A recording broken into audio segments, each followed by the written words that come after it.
Aliás, é um assunto internacional de enorme relevância. A gente tem tratado aqui no WW, quando a gente tem a oportunidade, o Noticiário de Brasília nos permite, a gente tem tratado essas questões geopolíticas graves que envolvem a reorganização da ordem internacional e, particularmente, a importância da guerra da Ucrânia nessa, digamos, reconfiguração do sistema internacional.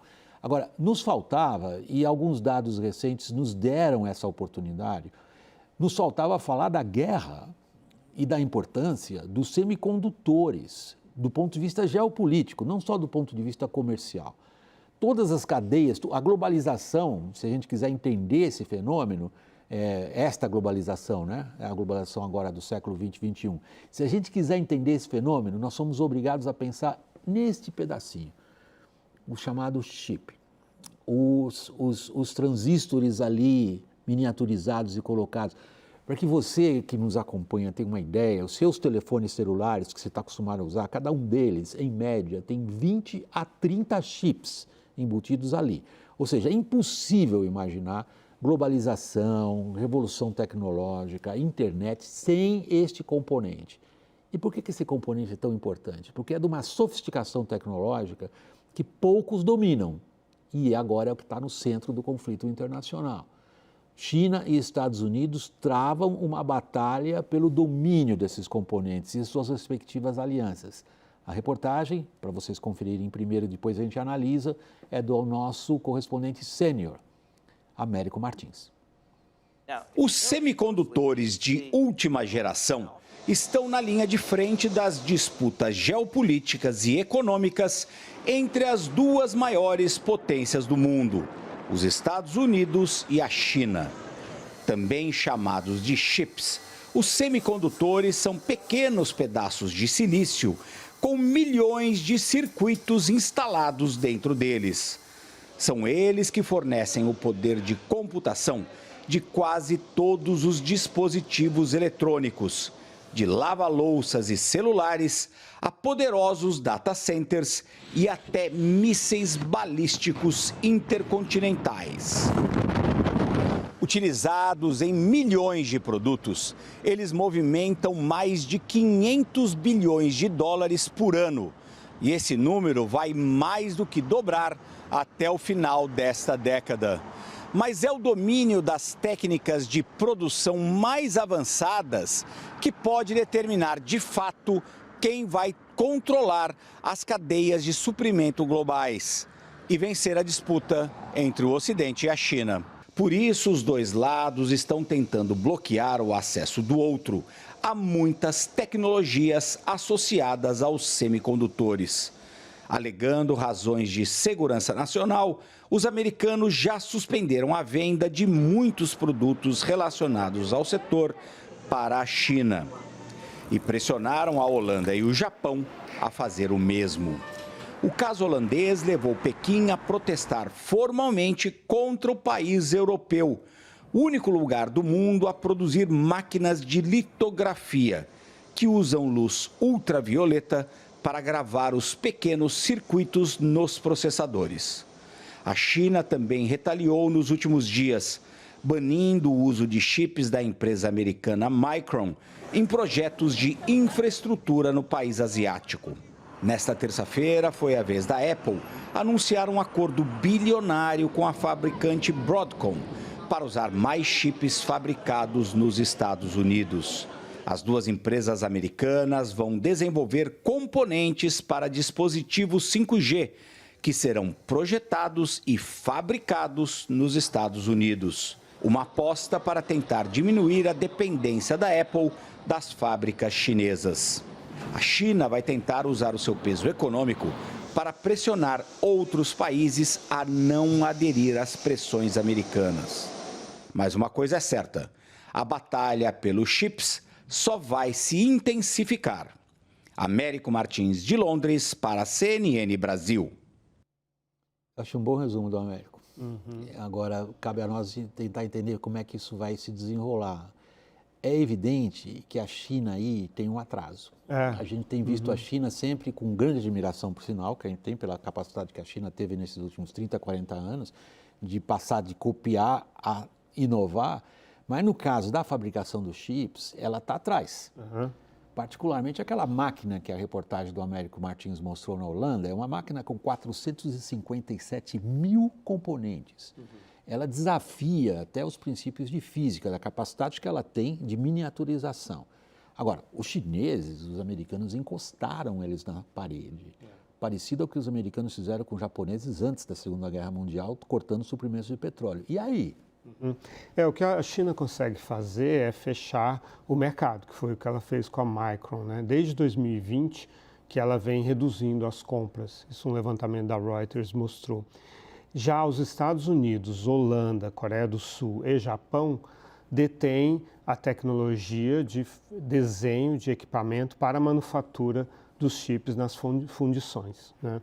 Então, Estados Unidos, Japão e Holanda já decidiram que vão fechar o cerco contra a China. A Coreia do Sul até aqui decidiu que vai aproveitar isso e tentar... Que é basicamente a Samsung. Samsung e a Hynix, SK Hynix, né?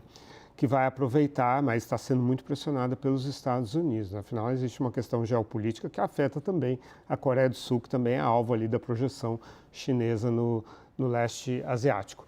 Mas agora, nos Estados Unidos, tem a discussão, os republicanos estão pressionando o Departamento de Comércio para retalhar comercialmente contra a CXMT, que é uma gigante chinesa de fabricação de chips. Mas que é uma cópia da gigante de Taiwan. Exato, que é a primeira de todos, que é a TSM. Agora, é importante diferenciar a questão comercial dos chips em si com a questão tecnológica da máquina de litografia, do desenho de equipamento para fabricar chips. É aí que a China está muito atrasada, não está pronta para essa guerra. E aí a guerra da Ucrânia chegou num momento em que agravou essa disputa. Os Estados Unidos adotaram essas sanções em outubro, né? E agora a China não está pronta para essa guerra. Ela pode, por exemplo, anexar Taiwan, que seria um enorme problema mundial e, com isso, o maior produtor mundial de chips, mas não teria essa tecnologia para o longo prazo do desenho de equipamento. Exato. É um importante ponto que você menciona, porque o segredo da fábrica de Taiwan, que é crucial em toda a cadeia produtiva global de chips, é que ela não desenha o chip. Não. Ela executa o desenho de alguém, por exemplo, no Silicon Valley, na Califórnia. O Daniel é um estudioso da questão. Muito menos do que vocês. E, por favor, me corrija, Lorival, se eu falar alguma besteira, porque você tem muito mais conhecimento. Mas o que eu entendo é que você tem 3 grandes etapas ali na produção de semicondutores.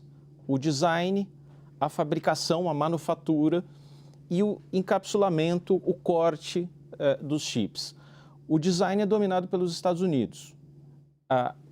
A fabricação, a manufatura é dominada por Taiwan, com uma participação também relevante de mercado da Coreia do Sul.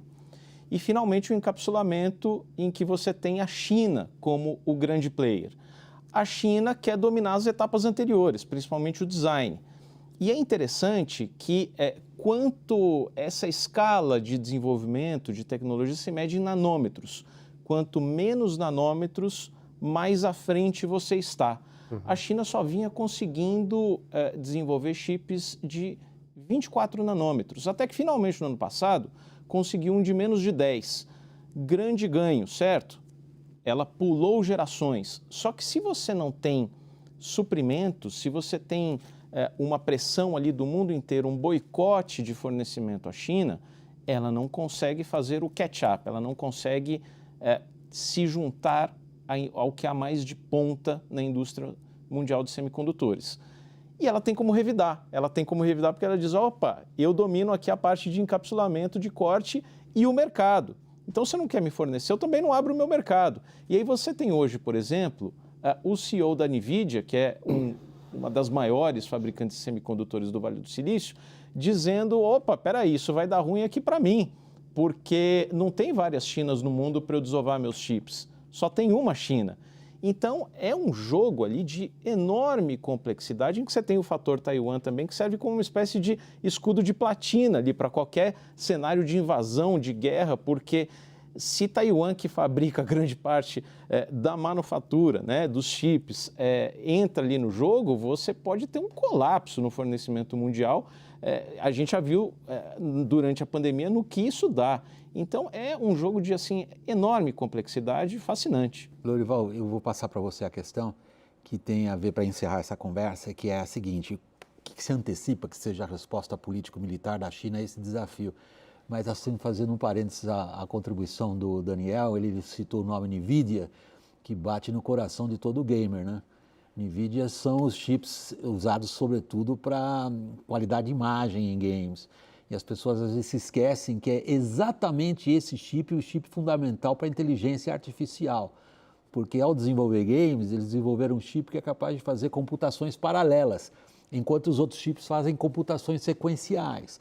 Então, mais um peso na inteligência artificial é o controle do chip da NVIDIA. Mas como é que você antecipa que vai ser a reação chinesa? E aí nós vamos para o final do programa. A China tem o seu aparato militar, a questão de Taiwan, como uma forma de chantagear o Ocidente em relação a essa questão. Um nanômetro é 1/1000 de metro. Os chips dos celulares têm 3 nanômetros. As sanções adotadas pelos Estados Unidos vão até 16 nanômetros. O Japão está estudando sanções a partir de julho de até 45 nanômetros.